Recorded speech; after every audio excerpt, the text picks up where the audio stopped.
There are myriads of news in Russia coming out every single day. For the past 10 months, we've been avalanched by news. It's I don't even know how to explain it, how much information we receive every single day.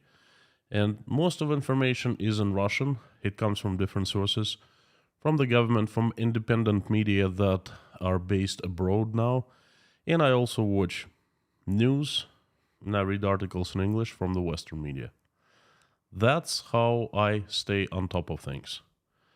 But among that huge amount of news, daily news, I always note one person who generates news. That person you most likely have heard of. His name is Dmitri Anatolievich Medvedev. He's Russia's third president, and he's currently, I would say, number 2 or number 3 person in Russia. Russia's boss, it is safe to say. He is deputy head of Russia Security Council, and he's also deputy head of Russia's Industrial Military Commission that soon will be running the show. That's my prediction.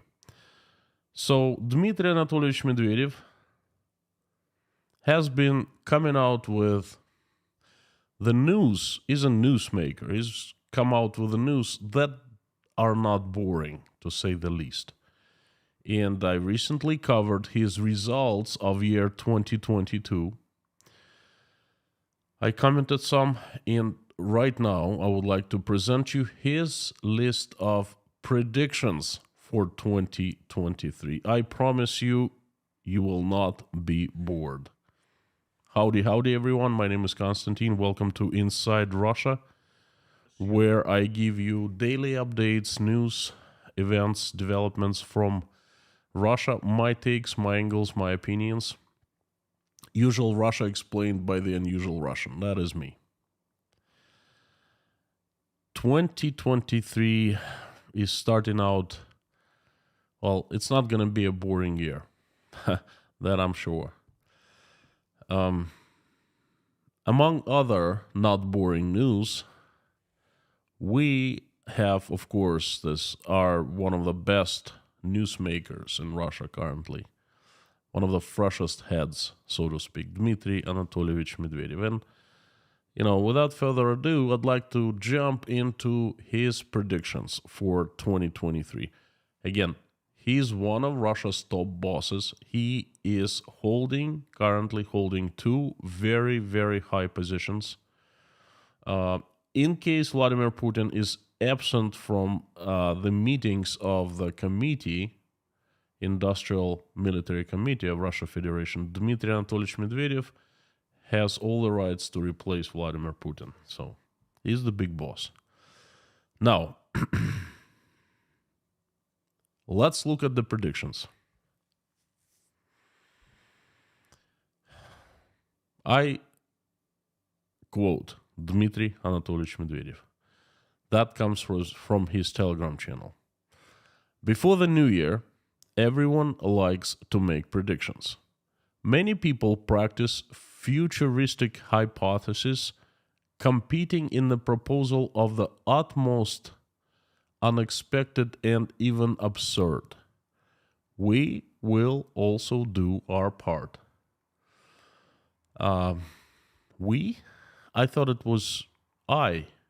I will also do my part, but instead of I, it's we. That's already interesting. Now, let's begin. What could happen in 2023?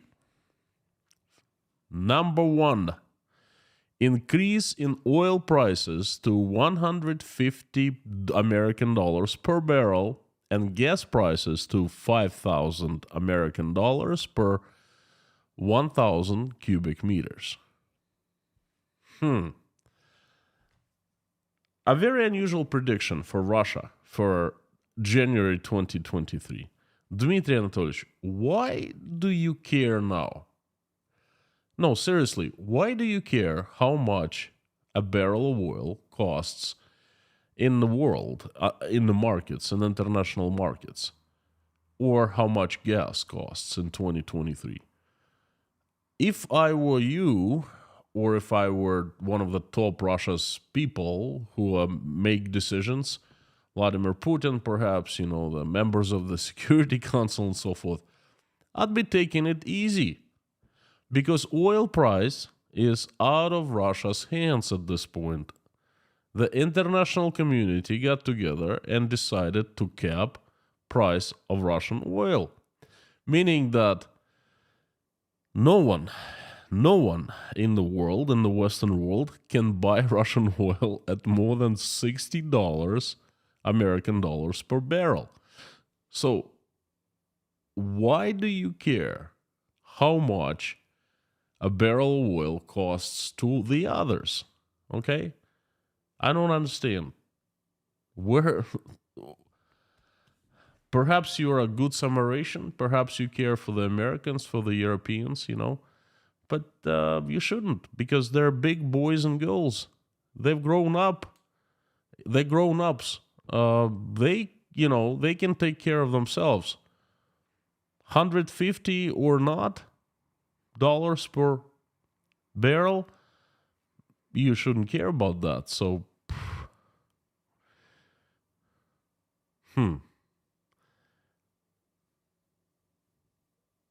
Another thought, my friends, I'm trying to understand the logic. Perhaps I'm wrong. Perhaps Dmitri Medvedev is talking about the Russian market. Perhaps, wait a second. Perhaps he's talking about the price of oil for us, for the Russians, domestic price, $150 per barrel. That's the Russian government going to be selling it to us, the Russians, and $5,000 per 1,000 cubic meters. Oh, that would not be good. You know what? I should move on because this kind of thinking can get me depressed. Moving on. Number 2, the return of the UK to the European Union. You know what? I don't know whether it's going to happen or not. No one knows. And quite honestly, I personally don't care if the UK, the United Kingdom, will return to the European Union. For one simple reason. I'm a Russian citizen, and I care what's going on inside Russia.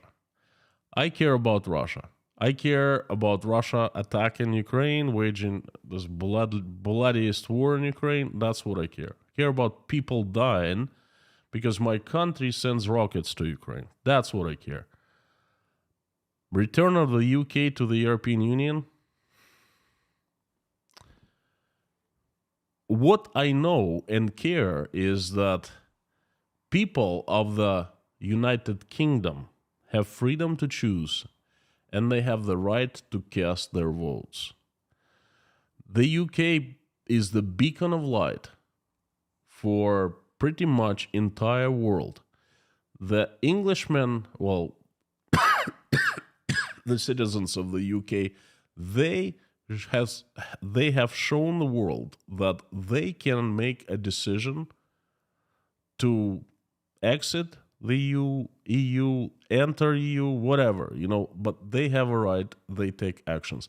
Whether it's benefited them or not, I don't know. I'm not an expert on the UK politics, right? But from what I understand, the UK is the beacon of light in terms of democracy. And we in Russia, we have a lot to learn from the UK.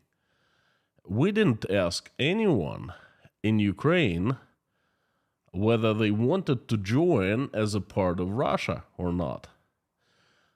We didn't ask anyone in Russia, the government didn't ask us, the citizens, whether we want the new provinces that used to be part of Ukraine in Russia. Huh? This is our country, and they're not asking us about decisions like that. And then they're saying, the return of the UK to the European Union.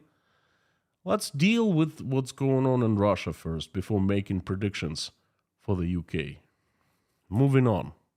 Number 3, the collapse of the European Union after the return to the of the UK and the abolition of the. Oh, please forgive me. I'll start over. The collapse of the European Union after the return of the UK and the abolition of the euro as the currency of the former European Union. Mr. Medvedev, this is quite a bold statement, very grandeur statement. You know, I'm just wondering what this predictions is based on.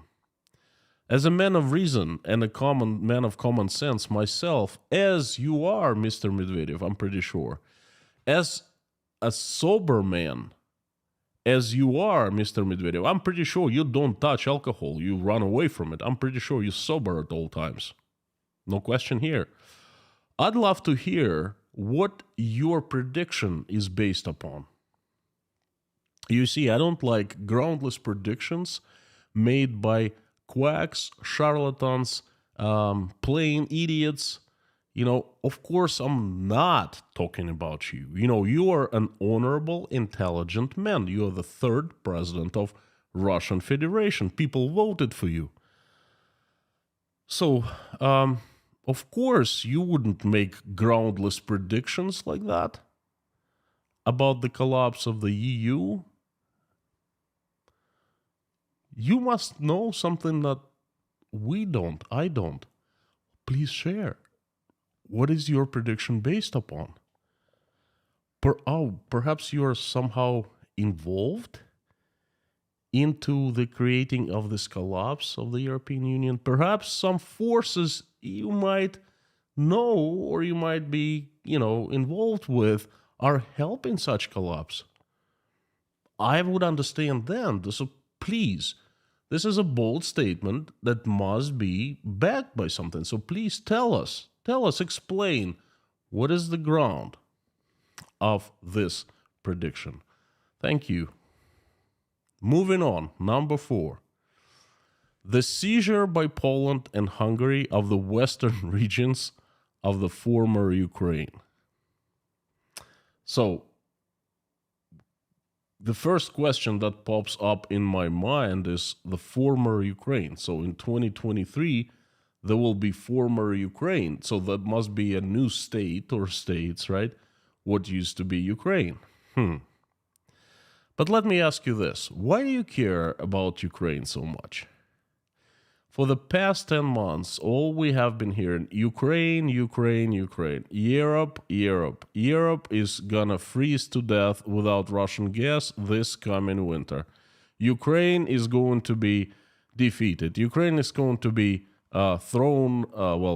torn into pieces by different countries. Ukraine, Ukraine, Ukraine. Why don't you start concentrating on what's happening in Russia? Why don't you let Ukraine decide its fate? What if Ukrainians want to be seized by Poland and Hungary? Don't they have right? What if they want to join some kind of a union with other countries? Do you think they don't have right for that? This prediction doesn't make any sense. I would like to understand more. I would like to explain more what you meant. And please explain, why do you care so much about Ukraine? You are deputy head of Russia's Security Council. You're deputy head of Russia's Military Industrial Commission. Care about Russia and Russian citizens. Don't care about Ukrainians. Leave them alone. Moving on. Number 5. The creation of... this is a good one, folks. Oh. This is a comedy show or what?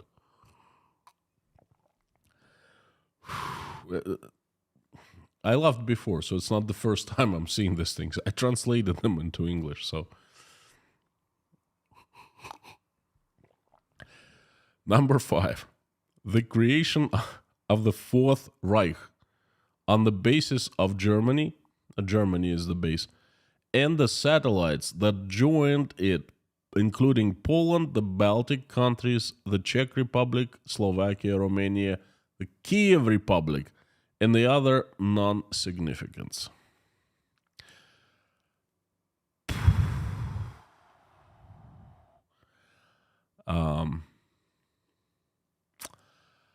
First of all, the first thing that pops into my head is Kiev Republic. That's something I haven't heard before. What do you mean by Kiev Republic? So there will be a part of Ukraine that's not Ukraine anymore, and it's going to be called the Kiev Republic. And it will become the satellite of Germany, the part of the Fourth Reich. You know what? I think you just made a big mistake, because that's not what our commander-in-chief, our president, tells us. He tells us that Ukraine will be defeated, and he tells us that Ukraine will be free, and he didn't tell us anything about the Kiev Republic. So you are contradicting Vladimir Putin. Is it considered spreading fakes?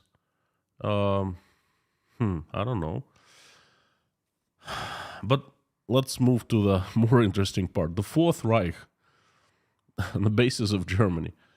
I have question to the Germans. My German friends, have you heard anything about the Fourth Reich being created in Germany? Perhaps I've missed. I'm not a huge expert on German politics, but I haven't heard anything about the Fourth Reich. If it's ready to be formed, it must be in the papers. There must be some kind of information about that. I haven't heard anything. Have you? Do you know that your country is forming the Fourth Reich? Do you know it's attracting the satellites? Poland, the Baltic countries, Czech Republic, Slovakia, Romania, the Kiev Republic, and other non-significants. What other non-significance? Hungary? Oy. So anyway, my friends from Poland, from Lithuania, Estonia, Latvia, from the Czech Republic, from Slovakia, from Romania, Slovenia, do you know anything about that your countries are joining the Fourth Reich, led by Germany? Please let me know in the comments, in the live stream, and in the comments, after the live stream is over, because I don't know anything about this. I need your help. Let me know. Moving on. Number 6, the war between France and the Fourth Reich. The partition of Europe, including the new partition of Poland. So, I'm trying to make this logical chain here. First, the creation of the Fourth Reich. The Fourth Reich is Germany and the satellites and non-significance. By the way, is Russia perhaps non-significant? Will it join the Fourth Reich? I don't know. Anyway, so the Fourth Reich is created, for example, by April. And it immediately starts waging war on France. So France is going to the May holidays, nice weather and everything. All of a sudden, the Germans with the satellites show up. And the France immediately goes to NATO. The 5th article, France says, hey, France, I'm being attacked here. By who? By the Fourth Reich. By satellites. And non-significance. And everyone in NATO is like, what the fudge? What do we do now?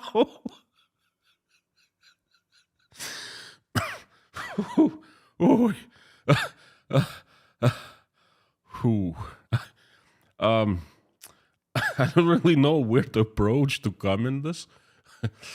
You know what? I'm thinking 21-year-old Chivas Regal could inspire something like this. And you know what? No, forget it. No, no, no, no, no.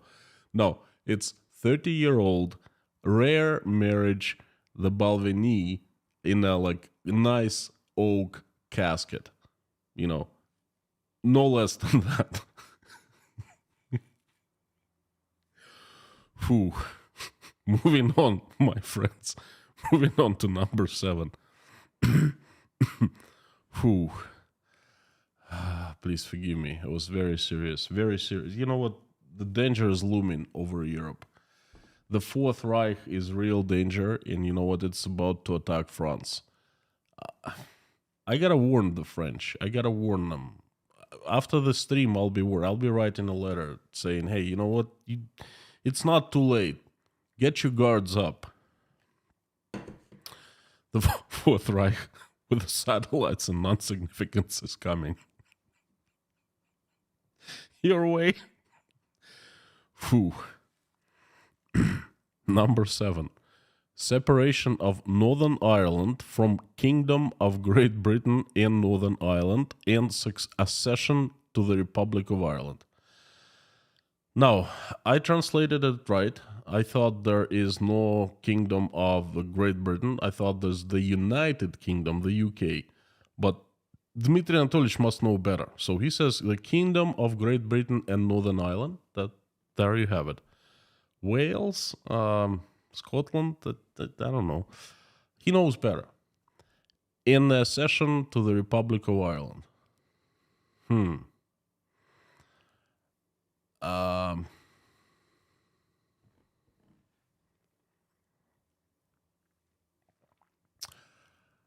My friends, it's one of those rare moments that I don't know what to say. I usually am pretty good answering questions on the go, on the fly, because I've had lots of experience in the live streams. But you know what? My friends from the UK, from the Kingdom of Great Britain and Northern Ireland, and also from Ireland, for that matter, you know, the Southern Ireland in Wales and, Scotland. Would you please comment number 7 prediction for me, please? I don't know how to approach this. Okay, so please explain. I need help. Thank you. Moving on. Moving on to the United States. Number 8. I'm serious. No laughing. It's very serious stuff we're talking about, okay? Number 8. The Civil War in the United States. The separation.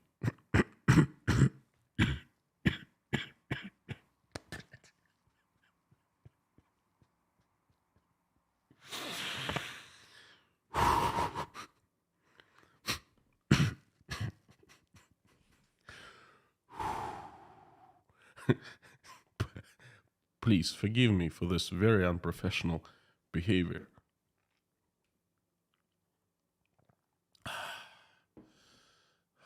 Number 8. The Civil...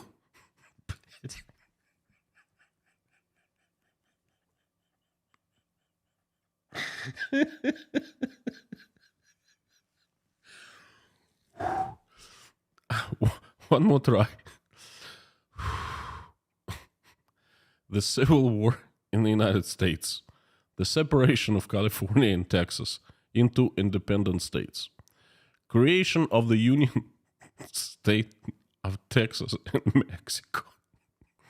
The subsequent victory of Elon Musk during the US presidential election in some of the states assigned to the Republicans after the Civil War.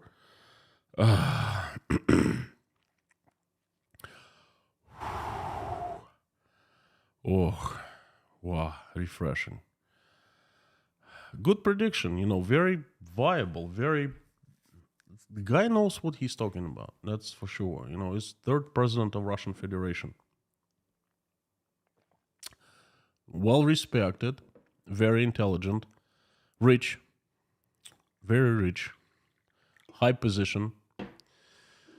Well, let's try to talk about that.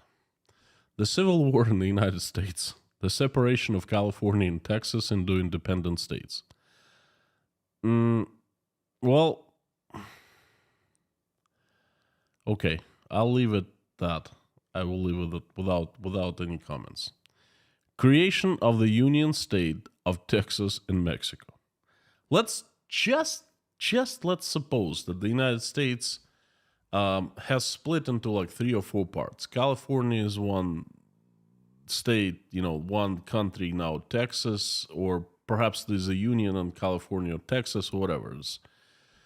Now, why creation of the Union State of Texas and Mexico? Why? Where is Mexico and where is Texas? Why would they be joined into one state? Okay, well, perhaps there's something I don't know. Perhaps Dmitri Medvedev knows better. The subsequent victory of Elon Musk during the US presidential elections in some of the states assigned to the Republicans after the Civil War. So, Civil War in the United States is going to be quick, from what I understand. In and out. Boom, boom, boom. 2 months. After the end of the Civil War, some of the states assigned to the Republicans, and some are to Democrats, and some are to Russians. And then Elon Musk is... Well, wait a second. It doesn't make any sense. 2 and 2 cannot be put together. The subsequent victory of Elon Musk during the U.S. presidential election. But there was a civil war. There's no U.S. presidential election anymore. Why would they split into different countries and then they would still be called the United States of America and they would still be having unified elections? That's my friends. This is definitely Balvenie. Definitely. I'm pretty sure of that. Well, now, Elon Musk is a real person and he's involved into these predictions. And these predictions have been out for a couple days. And Elon Musk actually responded. He tweeted 2 things. The first thing is, those, I quote, Mr. Musk, those are definitely the most absurd predictions I've ever heard, while also showing astonishing lack of awareness of the progress of artificial intelligence and sustainable energy. I have nothing to add to that. I just quoted the answer of the future U.S. president in the Republican states after the Civil War is over and there's a creation of the Union of the State of Texas and Mexico. Okay, so the president, Mr. President of the future state, whatever, speaks himself. But Elon Musk also tweeted this, and this is serious now, okay? He tweeted, remind me of this in 1 year.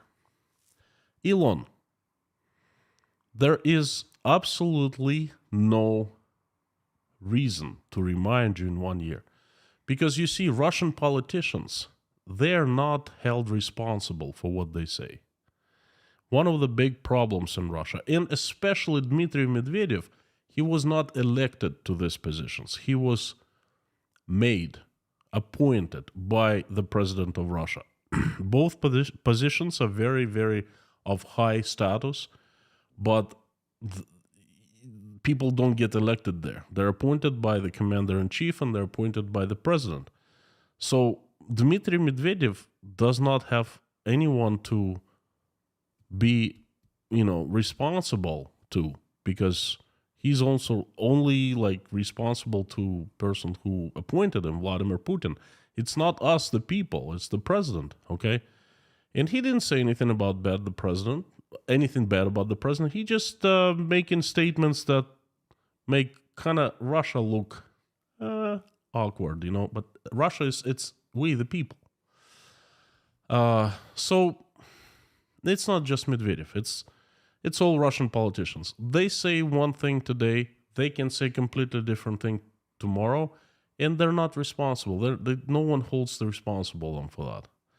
And that's how, unfortunately, things work in Russia. Moving on to next prediction. Number 9, transfer of all major stock exchanges and financial activity from the USA to Europe and Asia. Oh, from the USA and Europe to Asia. Interesting. I like that. Uzbekistan. Hey, we're ready. Place is great. All the stockbrokers, all the stock exchanges can move here, and we'll start willing and dealing. I can jump into the game. No problem. I can help out the foreigners come, and I can be consultant. I'll charge, not much, but, some. Let's do it. Dmitri Anatolyevich, let's do it. Why don't you make your executive deputy of deputy head of the commission or of the Russian Security Council? Why don't you make an executive offer making all major stock exchanges and financial activity move from the USA and Europe to Uzbekistan? I think that'd be fantastic, Just one thing. We have to let the Americans and Europeans know that. They're not aware at this point, but but I'll take care of the Uzbekistan part. You take care of America and Europe. You move them here, I'll take them here. I'll take care of them here. Okay, so we split responsibilities. Balvenie. That's Balvenie. That's at least 30 years old. Moving on. Number 10. That's the global. Now, everyone should start thinking global. Global is good. Strategy, not tactics. And then we're talking about strategy now, the global. The collapse of the Bretton Woods financial system, including the collapse of the International Monetary Fund and the World Bank. Abandoning the euro and the dollar as world reserve currencies, the return of the gold standard, transition to the active use of digital fiat currencies.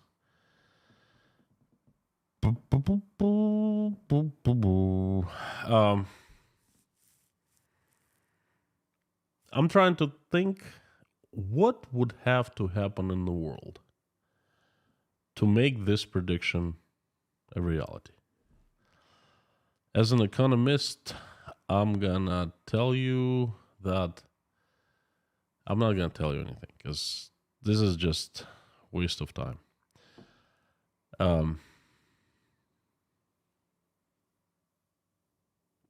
Perhaps Glenmorangie, like real old blend. I don't know.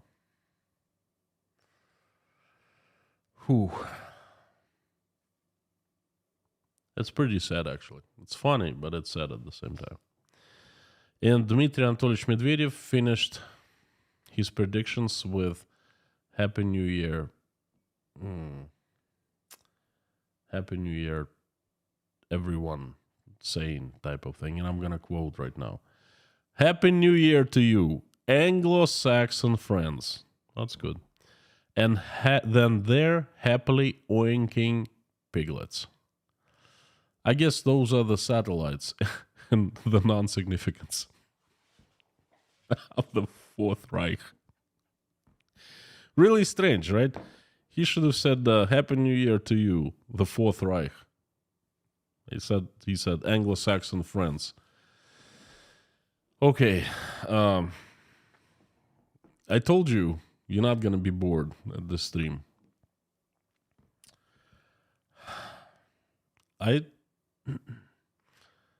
This is bittersweet type of thing, bitter funny, because this is funny. Definitely, some of the things I still can't help laughing.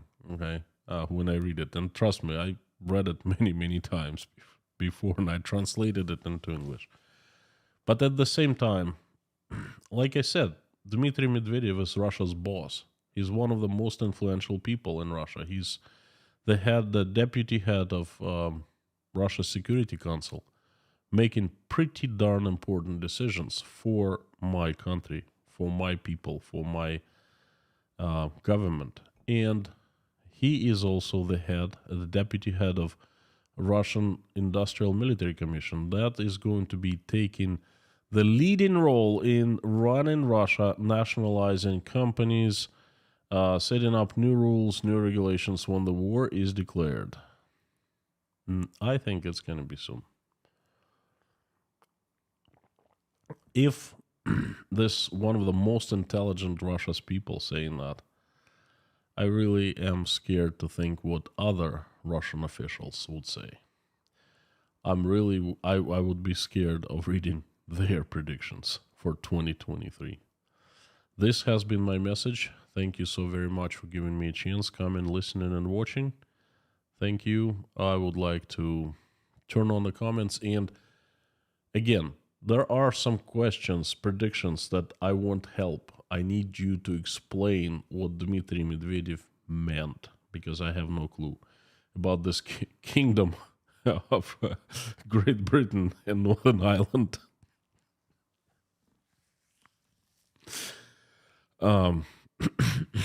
Okay, I gotta stop that. Whew. So anyway, please comment, let me know. And two things before turning on the comments, I'd like to ask you two things. First, please turn on the help mode. Please help spread my message by making repost in your social media accounts. And second, please sign up for my Telegram channel called Inside Konstantin's Russia. Description under the live stream. I give my a little behind the scenes updates, announcements, and so forth. That's a good way to keep in touch. So please join the channel. Thank you so very much.